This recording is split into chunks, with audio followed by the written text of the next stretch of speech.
নমস্কার, আপনারা দেখছেন চেতনা টিভি। আপনাদের সঙ্গে রয়েছে আমি স্মৃতি। শিক্ষা জাতির মেরুদণ্ড।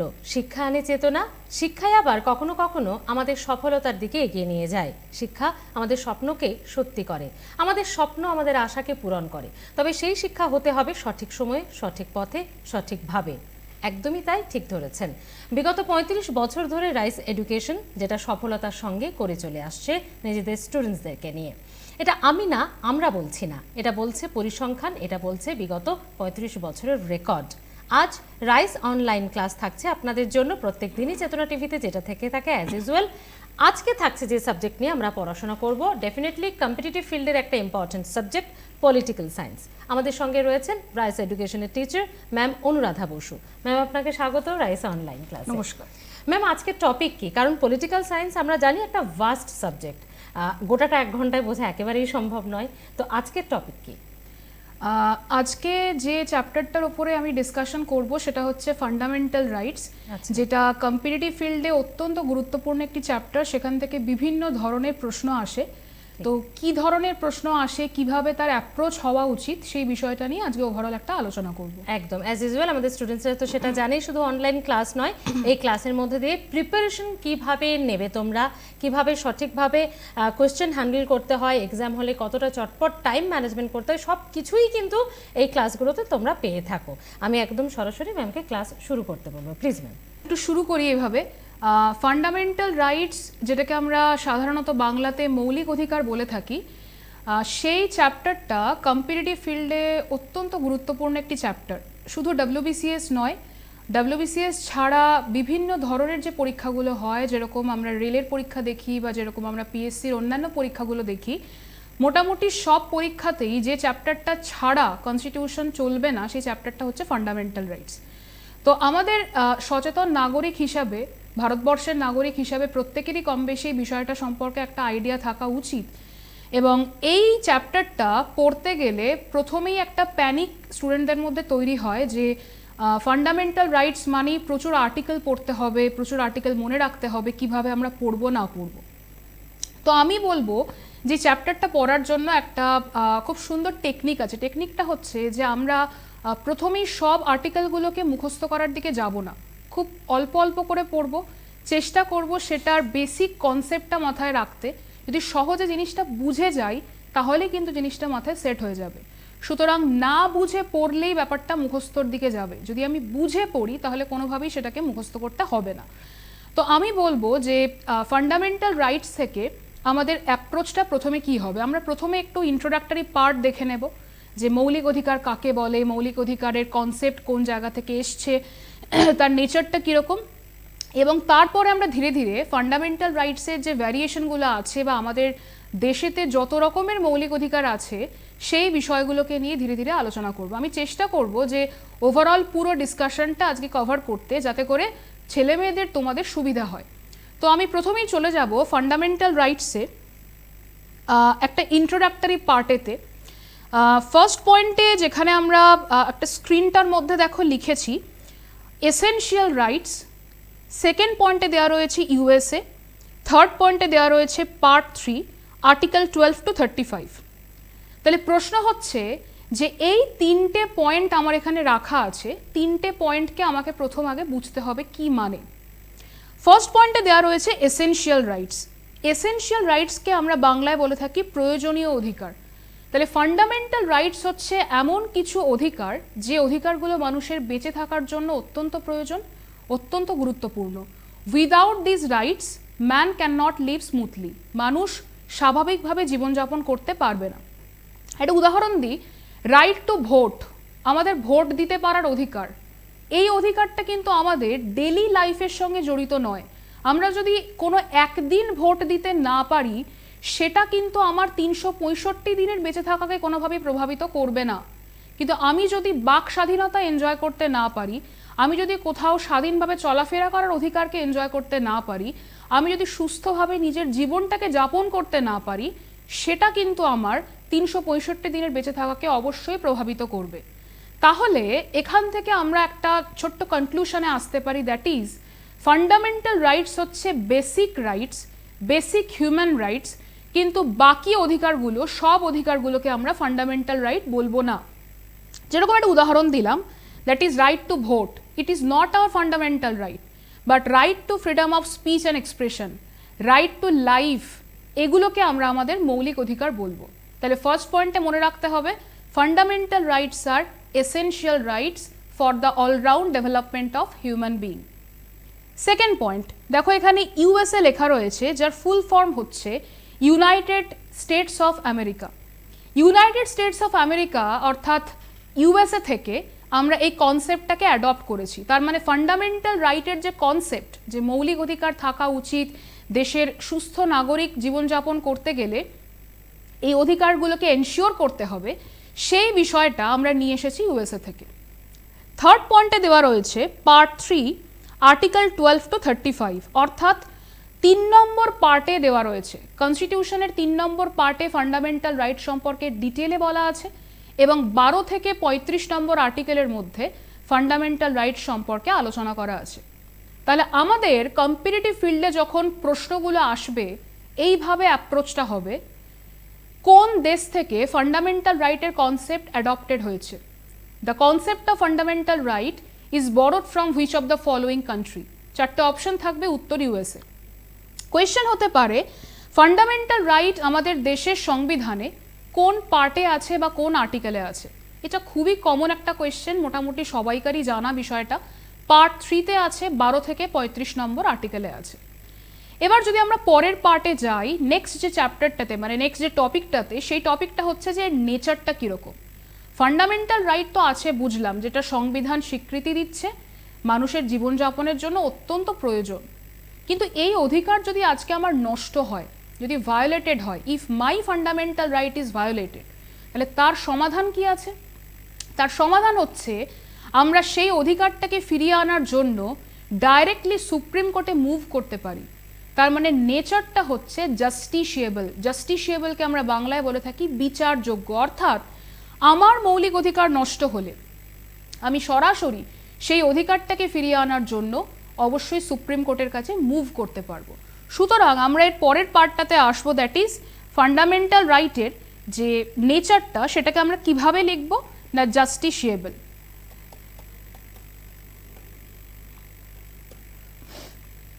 এবার প্রশ্ন হচ্ছে যে আমার যদি মৌলিক অধিকার নষ্ট হয়, আমি কি শুধুই সুপ্রিম কোর্টে যেতে পারি? না, আমি সুপ্রিম কোর্ট ছাড়া আমরা কিন্তু হাইকোর্টেতেও ফান্ডামেন্টাল রাইট নষ্ট হলে তার জন্য যেতে পারি। তার মানে আমাকে মনে রাখতে হবে, fundamental rights can be challenged before the court of India, not only supreme court but also high court. But আমরা কিন্তু সর্বোচ্চ কোর্টে যাবার অধিকারটাকে এনজয় করছি মৌলিক অধিকার নষ্ট হওয়ার জন্য। এবার আমি যে পার্টটা নিয়ে আলোচনা করব সেটা হচ্ছে যে আমাদের দেশে যে ফান্ডামেন্টাল রাইটগুলো রয়েছে, আমি একটু আগেই বলেছি, আর্টিকেল 12 থেকে আর্টিকেল 35-এর মধ্যে, অর্থাৎ আর্টিকেল 12 টু আর্টিকেল 35, পরীক্ষায় এই আর্টিকেলগুলো কিন্তু খুবই গুরুত্বপূর্ণ। এই আর্টিকেলগুলো থেকে আমাদের পরপর মনে রাখতে হবে যে কোন আর্টিকেলে কি স্টেটমেন্ট দেওয়া আছে। 12-তে একরকম, 13-তে একরকম, 14-তে একরকম, 15-তে একরকম, পরপর কিন্তু আমাদের আর্টিকেলগুলোকে একটু ডিসক্রাইব করতে হবে। এবার আমি কখনোই বলবো না যে একজন স্টুডেন্ট ফান্ডামেন্টাল রাইটসের ডিটেল পড়তে গিয়ে সে একটা আর্টিকেলের ওপরেই বিরাট বিশ্লেষণ পড়ুক, কিন্তু যেটা দরকার সেটা হচ্ছে বেসিক জিনিসটা কিন্তু অবশ্যই তাকে মাথায় রাখতে হবে। তো বেসিক জিনিসগুলোকে আমরা কিভাবে পড়ব, প্রত্যেকে খেয়াল করবে, আমরা আর্টিকেল 12 থেকে আর্টিকেল 35, অর্থাৎ 12 to 35 যে ফান্ডামেন্টাল রাইটগুলোকে রাখছি বা ফান্ডামেন্টাল রাইটগুলোকে রেখেছি, তার মধ্যে প্রথমেই আমরা যে আর্টিকেলটাতে যাব সেই আর্টিকেলটা হচ্ছে আর্টিকেল 12, অর্থাৎ 12 নম্বর আর্টিকেল। তাহলে এই যে 12 নম্বর আর্টিকেল, 12 আর্টিকেলটার পাশে আমরা কি লিখব? স্টেট লিখলাম। স্টেট মানে কি? স্টেট মানে হচ্ছে রাষ্ট্র। আর্টিকেল 12-এ ডিসক্রাইব করা আছে ডেফিনেশন অফ স্টেট। স্টেট কাকে বলে, দেশ কাকে বলে, কোন কোন এলিমেন্টকে আমরা দেশের মধ্যে রাখতে পারি, that is mentioned under article 12 of the Indian constitution. সুতরাং দেশ মানে কিন্তু শুধুমাত্র ভারতের ভূখণ্ড নয়, দেশের মধ্যে আমরা অনেকগুলো এলিমেন্টকে রাখতে পারি।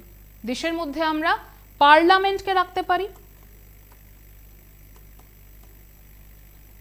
দেশের মধ্যে আমরা রাখতে পারি ইউনিয়ন এক্সিকিউটিভকে অর্থাৎ গভর্নমেন্ট অফ ইন্ডিয়াকে। দেশের মধ্যে আমরা রাখতে পারি 3 নম্বর পয়েন্টে আমরা বলবো স্টেট লেজিসলেচারকে। দেশের মধ্যে আমরা রাখতে পারি স্টেট এক্সিকিউটিভকে। দেশের মধ্যে আমরা রাখতে পারি লোকাল অথরিটিকে। তাহলে আমরা এখানে যতগুলো পয়েন্ট পড়লাম আরেকবার একটু বলে দিই। স্টেট এই ডেফিনেশনটার মধ্যে দেখো রয়েছে পার্লামেন্ট অফ ইন্ডিয়া, স্টেট এই ডেফিনেশনটার মধ্যে রয়েছে ইউনিয়ন এক্সিকিউটিভ বা গভর্নমেন্ট অফ ইন্ডিয়া, স্টেটের ডেফিনেশনের মধ্যে রয়েছে স্টেট লেজিসলেচার, স্টেট এক্সিকিউটিভ অর্থাৎ রাজ্যের সরকার, লোকাল অথরিটি যেটা ভারতের সরকারের আন্ডারে কাজ করছে। এই বিষয়বস্তুগুলোকে নিয়ে আর্টিকেল 12 তৈরি হচ্ছে। আমাকে এত কিছু মনে না রাখলেও চলবে, আমাকে শুধু মনে রাখতে হবে article 12 deals with definition of state.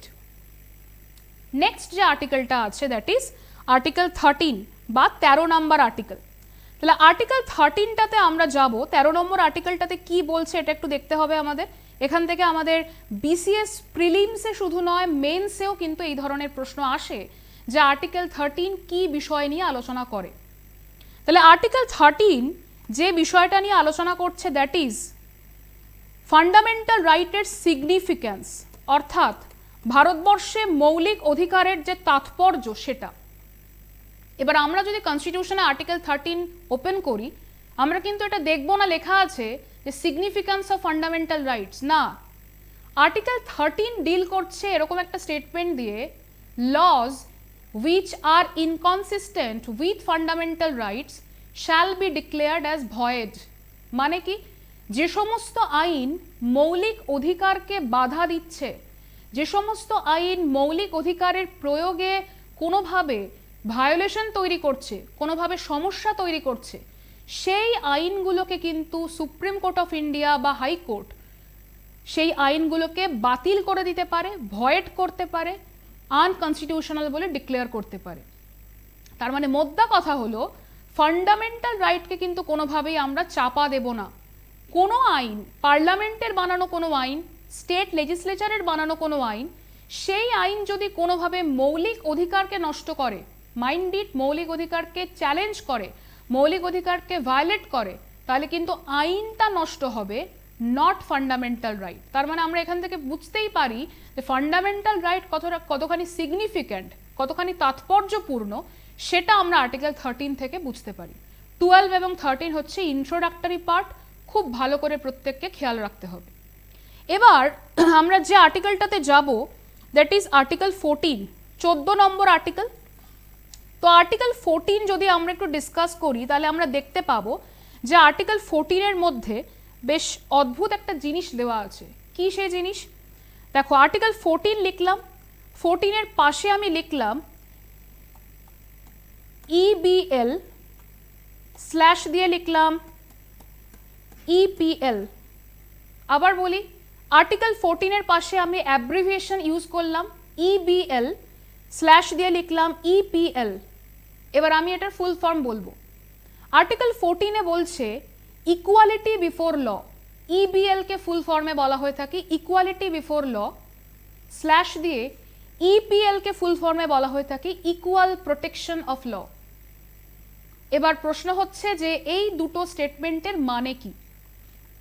Equality before law বলতে বোঝায় in India no man is above the law, কোনো লোক আইনের ঊর্ধ্বে থাকবে না, তার মানে সবাই আইনের নিচে।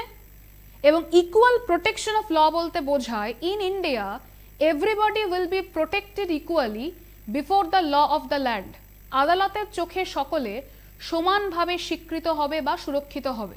মাইন্ড ইট, ইকুয়ালিটি বিফোর লতে বলা হচ্ছে no man is above the law. দেখো মেসেজটা পজিটিভ, কেউ আইনের ঊর্ধ্বে থাকবে না, তার মানে সবাই আইনের নিচে, এটা মেসেজটা positive message, but way of expression is always negative, নেতিবাচক শব্দ প্রয়োগ করা হচ্ছে। No man is above the law, কেউ আইনের ঊর্ধ্বে থাকবে না। তাহলে আমাকে প্রশ্ন করতে পারে যে আর্টিকেল 14 এ যে ইকুয়ালিটি বিফোর ল দেওয়া আছে তার নেচারটা কিরকম? It is negative in nature but message is always positive. Equal protection of law, এখানে বলছে প্রত্যেকে আদালতের চোখে সমানভাবে সুরক্ষিত হবে, এটা মেসেজও পজিটিভ দিচ্ছে, ওয়ে অফ এক্সপ্রেশনও পজিটিভ। তাহলে নেচারটা আমরা সেকেন্ড ফেজেতে বলবো পজিটিভ নেচার। আরেকটা জিনিস, ইকুয়ালিটি বিফোর ল, এই কনসেপ্টটা এসছে ইউকে থেকে। ইকুয়াল প্রোটেকশন অফ ল, এই কনসেপ্টটা আসছে ইউএসএ থেকে, ইউনাইটেড স্টেটস অফ আমেরিকা থেকে। এবার মনে হতেই পারে যে ম্যাডাম আর্টিকেল 14-এ আমরা যে দুটো স্টেটমেন্ট পড়ছি সেই স্টেটমেন্টের কি সত্যি সত্যি ইমপ্লিমেন্টেশন ভারতবর্ষে হয়? সেখানে বড়সড় একটা প্রশ্ন আছে। এবার আমি একটা এক্সেপশনের কথা বলি। তোমরা অনেকেই জানবে ভারতবর্ষে প্রেসিডেন্ট এবং গভর্নর অর্থাৎ রাষ্ট্রপতি এবং রাজ্যপাল যতদিন তাদের কার্যকালে থাকবে, তাদের টার্মে যতদিন থাকবে, তাদের বিরুদ্ধে কোনো ক্রিমিনাল কেস কোর্টে করা যাবে না, তাদের গ্রেপ্তার করা যাবে না, এবং তারা কখনোই কারুর কাছে তাদের টার্মে কার্যকালে কৈফিয়ত দিতে বাধ্য থাকবে না। তাহলে আমি তিনটে পয়েন্ট বললাম। President and governor, they can not be arrested during their term of office. Second বললাম, they are not answerable before any authority, before any court of law, কারুর কাছে কৈফিয়ত দেবে না। থার্ড বললাম, no criminal cases can be launched against them during their term of office. তাহলে যদি আজকে প্রেসিডেন্ট অফ ইন্ডিয়া কোনো ক্রাইমের সঙ্গে যুক্ত থাকে এবং যদি সেটা প্রমাণিত হয়, তাহলে প্রমাণিত হলে তখন কি করব আমরা? যদি প্রমাণিত হয়, ইন দ্যাট কেস সেই ব্যক্তিটিকে প্রথমে তার পদ থেকে সরাতে হবে ইমপিচমেন্টের সাহায্যে, অপসারণ করতে হবে। তারপরে একজন সাধারণ ব্যক্তি হিসেবে তার বিরুদ্ধে আমরা কিন্তু যাবতীয় প্রসিডিওর পদ্ধতি শুরু করতে পারি। তাহলে আমাদের যেটা খেয়াল রাখতে হবে, আর্টিকেল 14 কিন্তু সবসময় তো আমরা অ্যাবসলিউটলি এনজয় করতে পারি না, এখানে অবশ্যই এক্সেপশন থাকে। প্রেসিডেন্ট অ্যান্ড গভর্নর হচ্ছে সেই এক্সেপশনারি পার্ট। একদম ম্যাম, এরই পাশাপাশি একটা জিনিস একটু ক্লিয়ার করে নিতে যাবো আমার জন্য এবং অবশ্যই সর্বসাধারণের জন্য। Voting rights is not fundamental, but এটা তো আমাদের গণতান্ত্রিক অধিকার, এটা আমাদের ডেমোক্রেটিক অ্যাজ ওয়েল অ্যাজ এটা আমাদের legal right. Legal right, legal right, সেটাকে আমরা ফান্ডামেন্টাল রাইটস এর না, মধ্যে লিগ্যাল রাইটকে আমরা ফান্ডামেন্টাল রাইটস এর মধ্যে ফেলবো না। তার কারণ হচ্ছে যে fundamental rights always constitutionally secured, সংবিধানের দ্বারা স্বীকৃত, বাট অলওয়েজ সমস্ত লিগ্যাল রাইট কিন্তু কনস্টিটিউশনের দ্বারা স্বীকৃত হয় না। যেরকম তার মধ্যে একটা অধিকার হচ্ছে ভোটিং রাইট। আচ্ছা, তাহলে এক্ষেত্রে আমারও একটা প্রশ্ন আছে আপনার কাছে, তাহলে কি গভর্নর এবং প্রেসিডেন্ট তারা আইনের ঊর্ধ্বে, সেটা কি বলা যেতে পারে? না, সেটা বলা যেতে পারে না। আমরা এখানে যে ক্যাচ লাইন সেটা হচ্ছে যে প্রেসিডেন্ট এবং গভর্নরের যে পদ, যে পোস্ট বা যে চেয়ার, সেই চেয়ারটাকে কিন্তু আমরা পানিশমেন্টের আওতার বাইরে রেখেছি, but not the chair holders. আচ্ছা, মানে পার্সনের, তার মানে ব্যাপারটা হচ্ছে এরকম যে প্রেসিডেন্ট এবং গভর্নর যখন তার চেয়ারে থাকবে, কার্যকালে বসে আছেন যখন, তখন তাকে আমরা কিন্তু কোর্টে টেনে আনতে পারবো না, তখন তাকে আমরা বা তাদের আমরা জেলে পুরতে পারবো না। কিন্তু তাদের বিরুদ্ধে যদি আজকে কোনো ক্রাইমের অভিযোগ ওঠে, যদি সেটা প্রমাণিতও হয়, তখন তাহলে তাদের অপসারণ করতে হবে পদ থেকে, তারপরে তাদের বিরুদ্ধে যাবতীয় প্রসিডিওর শুরু হতে পারে। ওকে ম্যাম, আমরা একটা ছোট ব্রেক নিই, ব্রেকের পর ফিরে আসছি। এই ক্লাসে সঙ্গে থাকুন।